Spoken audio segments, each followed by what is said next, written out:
Hi, this is Michael Raparez of Ubiblog, and I'm joined by Dominic Gay, senior producer of Watch Dogs 2. Dominic, we've just seen the demo for the first time at E3. It's now playable. What can you tell us about what you're showing here today? Yeah, so we're allowing you to play an open world demo, and it shows you how our game is structured, how you're able to find different quests in the world using your hacking abilities, and you choose which one you want to focus on. And it's also showing how you can use your various tools like drones and hacking into people to explore the world and manipulate the world to achieve your goals. You began the demo with a presentation showing off Congressman Thruss and introducing Envite. What can you tell us about them? Yeah, so this is one of the operations in the game, one of the quests if you want. And Congressman Thruss is working hand in hand with a social media giant called Envite. And they're trying to rig the election, trying to get the congressman elected because he's gonna, scratch their back afterwards. And DedSec has discovered that and they're trying to expose them to the public. So we show the mission where Marcus is trying to infiltrate Congressman Thruss' penthouse to find evidence that he is trying to rig the election.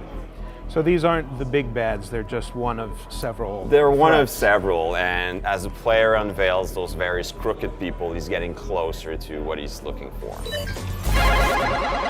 When you're going through the world, obviously you're going to run into random people. How does that work exactly? Yeah, so it requires a bit of explaining. It's super fun to play in co-op in an open world, and something we embraced, and so we brought co-op to the table.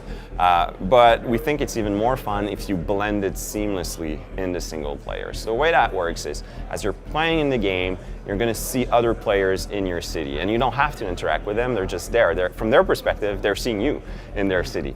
And then if you walk up to them, you can just invite them to play in co-op, and if they accept the invitation, at that point you're hooked up together, and then you can go and do missions together. So it's very natural, it's a very organic way of meeting people and deciding to play some missions together. And there's actually events happening in the city, so you could be attracted by one such event and meet another player who was also attracted and work through it together.